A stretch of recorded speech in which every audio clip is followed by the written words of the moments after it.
बात करते हैं एवरेस्ट मसाले की, जिस पर सिंगापुर फूड एजेंसी ने गंभीर आरोप लगाए हैं। सिंगापुर फूड एजेंसी ने आरोप लगाया है कि एवरेस्ट के फिश करी मसाले में एथिलीन ऑक्साइड नामक कीटनाशक की मात्रा निर्धारित सीमा से अधिक पाई गई है। इन आरोपों के साथ ही सिंगापुर में एवरेस्ट के मसालों पर रोक भी लगा दी गई है। ऐसे में सवाल ये है कि क्या एवरेस्ट मसाले से आपकी सेहत को नुकसान हो सकता है, और सिंगापुर में एवरेस्ट मसाले पर बैन लगाने के बाद भारत में लोग एवरेस्ट मसाले को लेकर क्या सोचते हैं। लोगों की राय जानने के लिए इंडिया न्यूज की टीम ने एक सर्वे किया है, जहां हमने लोगों से पूछा सिंगापुर ने एवरेस्ट मसाले की फिश करी मसाले पर बैन लगा दिया है, आपकी इस पर पहली प्रतिक्रिया क्या सामने आई है। एवरेस्ट मसालों की जांच हो, यह कहा है 59% लोगों ने कि इस पूरे मामले को लेकर जांच होनी चाहिए। फूड सेफ्टी डिपार्टमेंट एक्शन ले, ये 11% लोगों ने कहा है। कानूनी कार्रवाई हो, ये 29% लोगों ने कहा है। कह नहीं सकते या इस बारे में जानकारी नहीं है, ये 1% लोगों की तरफ से कहा गया है। इस चर्चा में शामिल होने के लिए हमारे साथ खास मेहमान जुड़ गए हैं। रोहित पारेख हमारे साथ पॉलिसी एक्सपर्ट जुड़ गए हैं। डॉक्टर शिखा शर्मा जो न्यूट्रिशनिस्ट हैं वो भी हमारे साथ जुड़ गई हैं, और डॉक्टर RN टंडन हमारे साथ आगे जोड़ेंगे, पूर्व महासचिव IMA हैं। सबसे पहले अगर रोहित जी आपसे समझना चाहें, जो एवरेस्ट मसालों को लेकर सर्वे हमारी टीम की तरफ से कराया गया, जिसमें सबसे बड़ी संख्या में ये कहा गया है कि भाई एवरेस्ट मसालों जिसका जिक्र सिंगापुर में ये किया गया कि फिश करी में बहुत ज़्यादा, एक तरह से ये कह सकते हैं कि जो एथिलीन ऑक्साइड मिला है, जो जिसकी मात्रा बहुत ज़्यादा है, सीमा से ज़्यादा मात्रा है, उस पर जांच होनी चाहिए। सर्वे में लगभग 59% लोगों ने ये कहा है। आप इसे कैसे देखते हैं, और क्या आप भी मानते हैं कि इसकी जांच होनी चाहिए? कितना महत्वपूर्ण है? एक्शन को लेकर भी लोगों ने कहा है कि कंपनी पर भाई एक्शन हो, ये 17% लोगों ने कहा है। बिल्कुल मानना है कि इस पे जांच बिल्कुल होनी चाहिए। जब पहले जांच होगी तभी हमें मालूम पड़ेगा कि कितना स्थिति है। और भी प्रोडक्ट्स पे होनी चाहिए, कुछ ही प्रोडक्ट्स के ऊपर हमें मालूम पड़ा है। और सिर्फ इसी कंपनी की ही नहीं, हमें ओवरऑल जांच को भी सुधारने की ज़रूरत है, क्योंकि ये जो पेस्टिसाइड का जो प्रेजेंस है, ये हो सकता है कि ये प्रोसेसिंग के दौरान ये आया है, इसकी काफ़ी संभावनाएं हैं। अक्सर मसालों में प्रोसेसिंग के समय उनमें सैल्मोनेला वगैरह वाले मुद्दों से डील करने के लिए, वायरस बैक्टीरिया को हटाने के लिए इथिलीन ऑक्साइड डाला जाता है। पर यह भी हो सकता है कि ये किसानों के द्वारा डाला जा रहा है। तो ज़रूरी नहीं है, बस मैं ये बात जोड़ना चाहूँगा, ज़रूरी नहीं है कि कंपनी के प्रोसेस में ही कमियां हों। बिल्कुल हो सकता है, पर ये हमें जब जांच होगी तब मालूम पड़ेगा। और हमें ओवरऑल FSSAI को ही ओवरऑल अपना जो प्रोसेस है, सिर्फ FSSAI की बात ही नहीं है, कृषि मंत्रालय में जो कीटनाशक नियंत्रण का भी जो प्रोसेस है, उसमें भी सुधार की जरूरत है, उसको भी मजबूत करने की जरूरत है। डॉक्टर शिखा, आपके हिसाब से क्या इस मामले को लेकर जांच होनी चाहिए, और अगर जांच में कुछ भी खामियां होती हैं तो फिर क्या कार्रवाई की बात, जो इस सर्वे में लोगों से जब पूछा गया तो लोग ये भी कह रहे हैं कि भाई कार्रवाई होनी चाहिए, क्योंकि आम जनता की सेहत के साथ आप खिलवाड़ नहीं कर सकते। बड़े बड़े स्टार्स से ये एडवर्टीजमेंट होता है, लोग इसे पसंद करते हैं, और आप कहते हैं कि भाई ये टेस्ट में बेस्ट है, लेकिन सेहत के लिए तो बेस्ट फिलहाल नजर नहीं आ रहा है। तो आई थिंक मैं जो सबसे पहले ये कहना चाहूँगी कि जांच डेफिनेटली होनी चाहिए, और इस पे जो भी कार्रवाई है वो एक पेनल्टी के फॉर्म में अगर होगी तो एक मैसेज जाएगा पूरी इंडस्ट्री को कि उनको अपना एक अलग क्वालिटी और स्टैंडर्ड्स टेस्टिंग ग्लोबल लेवल पे बनाना चाहिए। और यहाँ पे मैं इससे ये कहना चाहती हूँ कि इंडिया में FSSAI जब स्टैंडर्ड सेट करता है तो एक छोटा किराना स्टोर या एक छोटा हलवाई जो है, और उधर से लेके एक बहुत बड़ी $1 बिलियन कंपनी के लिए वो स्टैंडर्ड सेट करता है। मगर $1 बिलियन कंपनी जो होती है उनको उसके आगे जाना चाहिए, क्योंकि वो इंटरनेशनली इस चीज को बेच रहे हैं। और उसको सिर्फ ये नहीं होना चाहिए कि भाई मैं लॉज ऑफ द लैंड को फॉलो कर रहा हूँ, जैसे कई लोग कहते हैं भी मैं लॉज ऑफ द लैंड को फॉलो कर रहा हूँ। आपका लॉ सिर्फ जो आपका जो एक मॉरल लॉ है वो आपका कंज्यूमर है, आपका कस्टमर है जो आपको पैसे दे रहा है। तो आई थिंक हर कंपनी को अपने स्टैंडर्ड्स को आगे बढ़ाना चाहिए टू ग्लोबल स्टैंडर्ड्स। जैसे कि इस केस में इन्होंने देखा है कि क्योंकि सिंगापुर में स्टैंडर्ड्स हायर है तो ये चीज सामने आई। इंडिया में शायद ये सामने आती ही नहीं।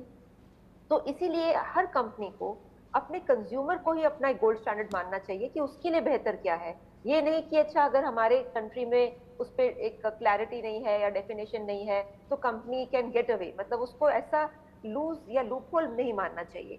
And I think her food company को एक प्रॉपर टीम होनी चाहिए जो इस चीज को मेजर करे और टाइम टू टाइम इस पे ऑडिट करे। वो कहीं ना कहीं एक मिसिंग नजर आती है। और स्टैंडर्ड जिसका आप जिक्र कर रही हैं कि भाई अगर सिंगापुर का हाईएस्ट स्टैंडर्ड है कि क्या चीज़ें और क्या क्या कैटेगरी का प्रोडक्ट है और क्या क्या उसमें इंग्रेडिएंट्स है और किन्हें उन्हें एक्सेप्ट करना है, किन्हें अपनी ऑडियंस तक या एक तरह से कस्टमर तक उन्हें सर्व करना है, इस बात का वो खास ख्याल रख रहे हैं। जो मुझे लगता है कि शायद यहाँ पर अब उस बात पर जिक्र किया जाए, क्योंकि अगला सवाल जो है जो हमने जनता से किया है वो इसी से जुड़ा हुआ है।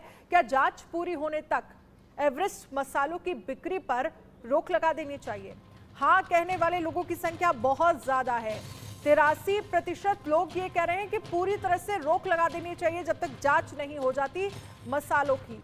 नहीं कहने वाले लोग थे 14%, कह नहीं सकते ये कहने वाले लोग थे लगभग 3%। रोहित, आप इसे कैसे देखते हैं? क्योंकि जब लोगों से ये सवाल किया गया कि एक तरफ जो सिंगापुर फूड डिपार्टमेंट की तरफ से कहा गया कि बहुत ज़्यादा एथिलीन ऑक्साइड है जो कि ठीक नहीं है लोगों की बॉडी के लिए, यहाँ पर लोग कह रहे हैं कि जब तक जांच पूरी नहीं हो जाती है इन मसालों पर पूरी तरह से रोक लगा देनी चाहिए, यही लोगों की सेहत के लिए अच्छा होगा। बिल्कुल, क्योंकि इथिलीन ऑक्साइड जैसा कि हम जानते हैं ये कैंसर कॉजिंग केमिकल है, ये कार्सिनोजेनिक है क्लास 1 का। ये तो इसका कंजम्पशन, इसका जो इम्पैक्ट जो है, और दिक्कत ये भी है कि हम सिर्फ एक ही केमिकल नहीं ले रहे हैं, हम अलग अलग केमिकल्स ले रहे हैं, तो उनका जो कंबाइंड इफेक्ट होता है वो और ज़्यादा प्रॉब्लमैटिक होता है। तो ये मद्देनज़र रखते हुए हमें बिल्कुल प्रोडक्ट रिकॉल के बारे में भी सोचना चाहिए, क्योंकि ये अब कई सारी कंपनियों के साथ होता है जो दूसरे देशों में जो अपने प्रोडक्ट्स सेल करते हैं, और जब उनमें कुछ ऐसा कुछ केमिकल पाया जाता है जो कि उनके रेगुलेशन से मीट नहीं करता है, तो अक्सर प्रोडक्ट सेल रोक दिया जाता है, रिकॉल होता है। तो हमें भी बिल्कुल ये सब मेजर्स कंसिडर करने चाहिए। डॉक्टर शिखा, सिंगापुर से तो एवरेस्ट जो फिश करी मसाला है वो रिकॉल हो रहा है, क्या भारत में भी जिस बात का जिक्र रोहित कर रहे हैं कि प्रोडक्ट रिकॉल होना चाहिए? जो मेरा मानना है कि एवरेस्ट के आई एम श्योर बहुत सारे प्रोडक्ट्स हैं, तो अगर वो अपने प्रोडक्ट के स्टैंडर्ड्स को पब्लिश करें, और अगर सपोज जो FSSAI है उनके सारे प्रोडक्ट्स की एक बार जांच करके उस पर एक वाइट पेपर पब्लिश करें कि इसमें से कौन से प्रोडक्ट बेंचमार्क के नीचे हैं या फेल हो गए हैं और कौन से प्रोडक्ट सही हैं। क्योंकि मेरा एक मानना है कि एक नी जर्क रिएक्शन, यानी एकदम हर चीज को बैन कर देना उनकी कंपनी की जॉब्स को इफेक्ट करेगा, उनके एम्प्लॉयज को भी इफेक्ट करेगा। तो जो एक सेंसिबल मेरी तरफ से जो एक सोच है कि जो प्रोडक्ट सारे प्रोडक्ट्स की ऑडिट हो और उसमें से जो फेल्ड प्रोडक्ट्स हैं उन्हीं को बैन किया जाए, जो पास है या जो ठीक है उन पे बैन ना लगाया जाए। ठीक है, आप कह रहे हैं जो मेन प्रोडक्ट है जिसको लेकर एथिलीन ऑक्साइड मात्रा से ज़्यादा होने की बात कही गई है उस पर बैन लगाना चाहिए, सभी प्रोडक्ट्स पर बैन नहीं होना चाहिए, इस पर कंपनी और उनके जो एम्प्लॉयज़ हैं उन पर असर पड़ेगा। अगला सवाल उस पर हम आगे बढ़ेंगे। अगला सवाल जो है वो हमारी तरफ से पूछा गया, क्या एवरेस्ट मसालों में फूड सेफ्टी मानकों को सख्ती से पालन हो रहा है? हाँ कहने वाले लोग थे 43%, नहीं कहने वाले लोग थे 53%, कह नहीं सकते ये कहने वाले लोग थे 4%। रोहित, सब बड़ी संख्या में लोग ये मान रहे हैं कि जिन मानकों का पालन होना चाहिए फूड सेफ्टी के हिसाब से उनका पालन जो है वो एवरेस्ट के मसालों में नहीं हो रहा है, ये 53% लोगों की तरफ से कहा गया है।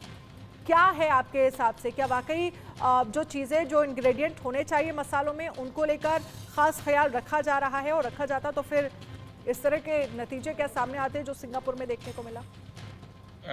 देखिए, ये इसका एक कारण ये भी है कि हमारे खुद के रेगुलेशंस जो हैं वो इस समय काफ़ी वीक हैं, और जब तक कि जांच न हो हम ये भी नहीं कह सकते कि ये पेस्टिसाइड जो है किस समय डाला गया। अगर वो तब भी अगर वो किसानों ने भी डाला होगा, अगर वो प्रोडक्शन में भी आया होगा, तब भी बिल्कुल कंपनी का ये जिम्मेदारी बननी चाहिए कि कंपनी अपने सोर्स में चेक करे, कंपनी कहाँ से उनको प्रोक्योर कर रहा है वो चेक करे। तो बिल्कुल इम्प्रूवमेंट की बिल्कुल जरूरत है, पर वही ये जब तक कि एक बार जांच न हो तब तक कि कह नहीं सकते कि कहाँ पर कमी रही है और कहाँ पर इम्प्रूवमेंट की जरूरत है।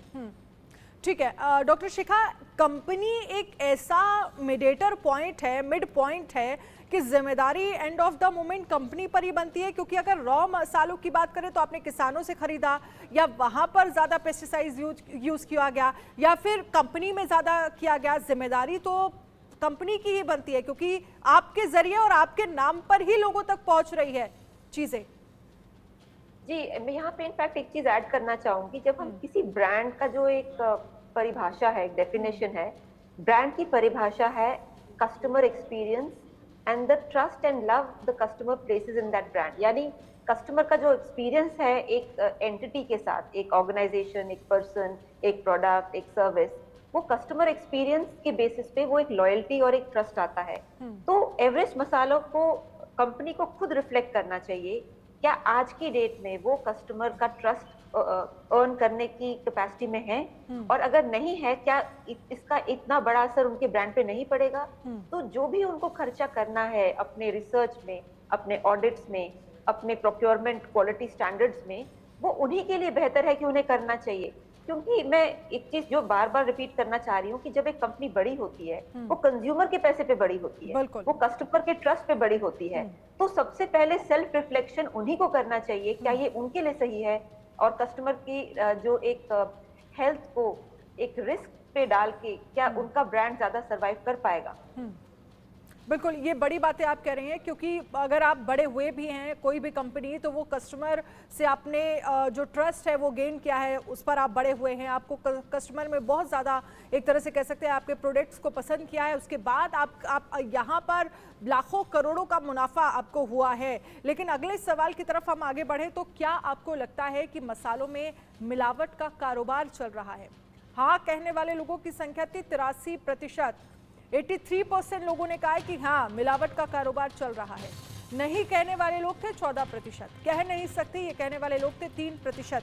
अब रोहित, क्योंकि सिर्फ एवरेस्ट नहीं और भी तमाम कंपनियां और भी तमाम प्रोडक्ट्स हैं जिसमें, और जब सवाल ये पूछा गया कि क्या वाकई ऐसा लगता है कि मिलावट चल रही है, उतनी प्योर चीज़ आप तक नहीं पहुंच पा रही है, तो बड़ी संख्या में लोगों ने कहा कि मिलावट तो होती है। अगर हम देखें, इसे मसालों की ही बात नहीं है, हमारे ओवरऑल हम पूरा फूड सप्लाई चेन को ही देखें, चाहे वो दूध से लेकर हो, चाहे मसालों की बात हो, चाहे किसी इसमें भी अलग अलग तरीके से केमिकल्स उसमें आ रहे हैं, चाहे वो पेस्टिसाइड्स हो, चाहे वो कलर के लिए एडल्ट्रेशन हो रहा हो। ये एक बहुत बड़ा विषय तो है ही, और इस पे कुछ कुछ प्रयास हुए भी हैं, कई सारे चल भी रहे हैं, पर इसको अभी तक उतने बड़े स्केल पे टैकल नहीं किया गया है जिसे करना चाहिए। तो इसमें ये एक तरह से हम सबकी कलेक्टिव जिम्मेदारी होती है कि हम पूरा अपना फूड सप्लाई चेन को क्लीन करें। तो ये मैं मसालों से ये भी बड़े एक इस मुद्दे को इसको देख रहा हूँ। लेकिन किस किस लेवल पर, अगर हम फूड सप्लाई चेन की बात करें तो किस किस लेवल पर आपको कमियां नजर आती हैं, किस किस लेवल पर आपको गैप नजर आता है जिसको फिल करने से स्थितियां जो हैं वो ठीक हो जाएंगी? देखिए, मिलावट अगर होती भी है तो मिलावट ऐसी नहीं होनी चाहिए, इतनी नहीं होनी चाहिए कि वो कस्टमर्स की हेल्थ के साथ ही खिलवाड़ हो जाए। बिल्कुल, तो एक तो है यहाँ पे प्रोडक्शन लेवल पर ही बहुत सारे चेंजेस करने हैं। हमारे इसमें ऐसे कई सारे पेस्टिसाइड हैं जो कि हमें मालूम है कार्सिनोजेनिक हैं, ऐसे पेस्टिसाइड्स यूज ही नहीं होने देने चाहिए। और हमारे पास बहुत सारे पेस्टिसाइड्स के रिप्लेसमेंट भी हैं। हमारे पास ऑर्गेनिक नेचुरल फार्मिंग में तो है, जहाँ पर हमारे पास बहुत अच्छा आंकड़ा भी आया है कि बराबर की उपज भी आपको दे सकता है जैविक प्राकृतिक खेती। असल सोल्यूशन तो वही है, पर जब तक के हम उस लेवल पे, उस स्केल पे ना पहुंचे, तब तक के हमें अपना पेस्टिसाइड्स में जो कार्सिनोजेनिक पेस्टिसाइड्स है या ऐसे पेस्टिसाइड्स जो दूसरे देशों में बैन हुए हैं, हमें उन पर जल्दी से जल्दी रोक लगाने की कोशिश करनी चाहिए। सुप्रीम कोर्ट में एक केस भी चल रहा है जो कि धीरे धीरे आगे बढ़ रहा है, जिसके कारण थोड़ा दबाव भी बन रहा है। ये हुआ प्रोडक्शन में। फिर इसके बाद अगर हम देखें पोस्ट प्रोडक्शन वाली सप्लाई चेन में, जिस कारण से भी इथिलीन ऑक्साइड जैसे पेस्टिसाइड्स को इस्तेमाल किया जाता है, ये स्टोरेज के लिए, फ्यूमिगेशन के इसमें इस्तेमाल किया जाता है। इसके लिए भी हमारे पास विकल्प है। चाहे हम जैसे फ्यूमिगेशन के लिए नीम तेल जैसे चीज़ों का भी प्रयोग होता है। कई सारे और पेड़ हैं, कई सारे इसमें हम स्टीम करके बहुत ही स्मॉल ड्यूरेशन के लिए भी हम माइक्रोब्स को टैकल कर सकते हैं। तो हमें ओवरऑल ही और ये इसमें ये कंपनियों की भी बहुत बड़ी जिम्मेदारी होती है कि पोस्ट प्रोडक्शन जो वैल्यू चेन है उसमें भी वो समझे जाने कि क्या है नॉन केमिकल ऑल्टरनेटिव्स, तब एक बहुत बड़ा ठीक चेंज है, आएगा। डॉक्टर शिखा से जरा नॉन केमिकल ऑल्टरनेटिव्स जिन बातों का जिक्र कर रहे हैं रोहित जी, डॉक्टर शिखा, नॉन केमिकल अगर हम प्रोडक्ट्स की बात करें तो फिर एक ही ऑप्शन बचता है कि आप ऑर्गेनिक स्पाइसेस पर जाइए, तो वो फिर एक आपको कॉस्टली पड़ेगा, इतनी अवेलेबिलिटी है, लोग अफोर्ड कर सकते हैं, फिर कई तरह की चीज़ें आ जाती हैं, इस पर आपका क्या कहना है? देखिए, मेरा इस पे कहना है कि कई साल पहले जो टबैको पे बैन हुआ था उस टाइम ऑलमोस्ट इम्पॉसिबल लग रहा था, क्योंकि टबैको लॉबी बहुत स्ट्रांग थी और बहुत सारी चीजें उससे जुड़ी हुई थी। बट आज की डेट में टबैको बैंड है, सिगरेट बैंड है। तो इसी तरीके से अगर गवर्नमेंट और रेगुलेटर साथ मिलके एक तो पॉलिसी चेंजेस लाए, दूसरा अगर ऑर्गेनिक को सब्सिडीज मिले, ऑर्गेनिक को प्रमोशन मिले, ऑर्गेनिक को स्मॉल फार्मर्स को जो उनको सपोर्ट चाहिए वो सब मिले, प्राइसिंग पे सपोर्ट मिले, अगर ये सारा इकोसिस्टम गवर्नमेंट बिल्ड करेगा तो जो कॉर्पोरेट वर्ल्ड है वो सिर्फ इकोसिस्टम का एक ड्राइवर है, वो क्रिएटर नहीं है।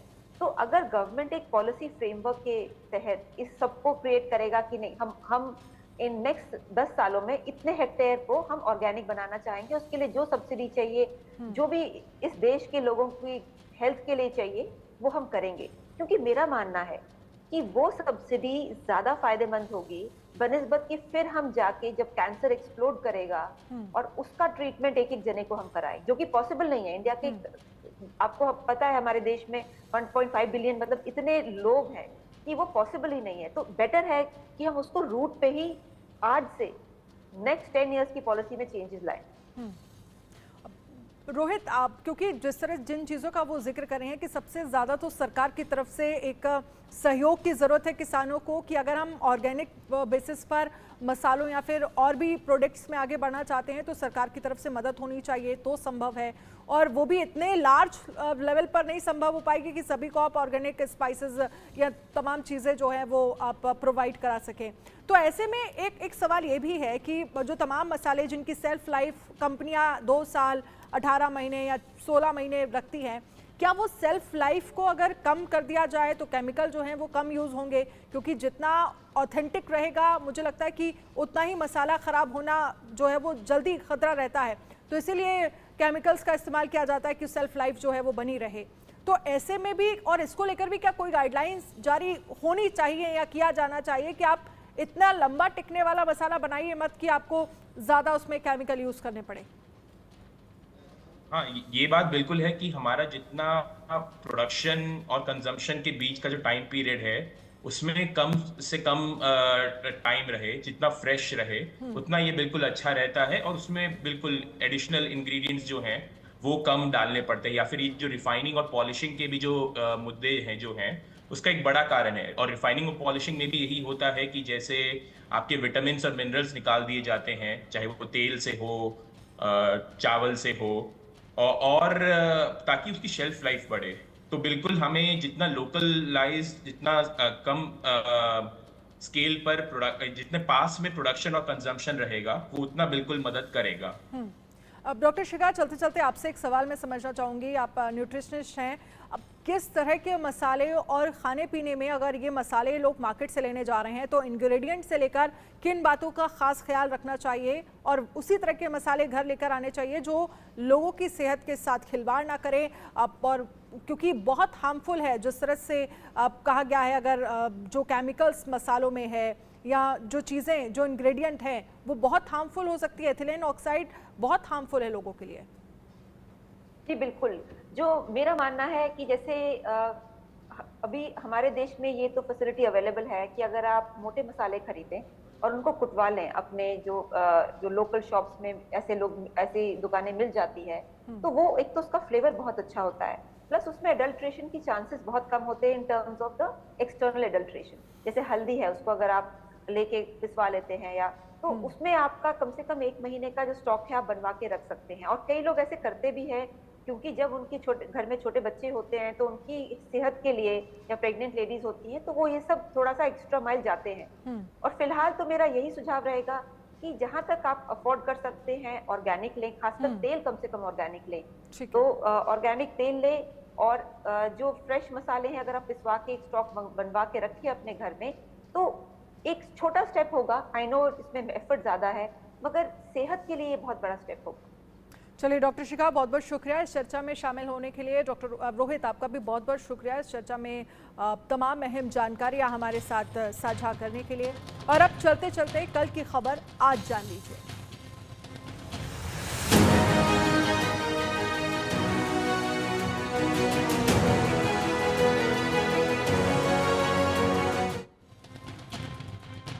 तो कल राजस्थान में गरजेंगे प्रधानमंत्री नरेंद्र मोदी। बांसवाड़ा में बीजेपी उम्मीदवार महेंद्रजीत सिंह के समर्थन में करेंगे जनसभा। और इसके साथ ही राजस्थान बीजेपी के बड़े नेता इसमें मौजूद रहेंगे। रैली से पहले बीजेपी के बड़े नेताओं ने बैठक की है। चुनावी सभा की तैयारियों के बारे में भी चर्चा करते हुए रैली को सफल बनाने का आह्वान किया गया है। तो कल पीएम की राजस्थान में रैली होगी। नेक्स्ट जो है वो बड़ी खबर कल को लेकर रहने वाली है कि कल छत्तीसगढ़ के राजनांदगांव गांव में सीएम योगी हुंकार भरेंगे। बीजेपी उम्मीदवार संतोष पांडे के लिए वोट मांगेंगे। कुमरदा में जनसभा को संबोधित करेंगे। जनसभा में छत्तीसगढ़ बीजेपी के कई बड़े नेता मौजूद रहेंगे। राजनांदगांव लोकसभा सीट छत्तीसगढ़ की हाई प्रोफाइल सीटों में से एक है। पूर्व मुख्यमंत्री भूपेश बघेल के चुनाव लड़ने से यहां पर मुकाबला जो है वो काफी ज्यादा दिलचस्प हो गया है। अब बात करेंगे तीसरी बड़ी खबर की। कांग्रेस महासचिव प्रियंका गांधी भी कल छत्तीसगढ़ के राजनांदगांव में करेंगी जनसभा। मोहड़ इलाके में कांग्रेस प्रत्याशी भूपेश बघेल के पक्ष में चुनावी प्रचार करेंगे, जिसको लेकर तैयारियां पूरी कर ली गई हैं। आपको बता दें कि राजनांदगांव में 26 अप्रैल को मतदान होना है, यानी कि दूसरे फेज में। अब बात करेंगे आईपीएल से जुड़ी खबर। आईपीएल में कल पंजाब किंग्स और गुजरात टाइटंस के बीच मुकाबला होना है। शहीद भगत सिंह इंटरनेशनल स्टेडियम चंडीगढ़ में आमने सामने दोनों टीमें होंगी। शाम 7:30 बजे से ये मुकाबला जो है वो शुरू हो जाएगा। और चलिए बुलेटिन में फिलहाल इतना ही। आप बने रहिए इंडिया न्यूज के साथ। इंडिया न्यूज पर खबरों का सिलसिला लगातार जारी है। नमस्कार।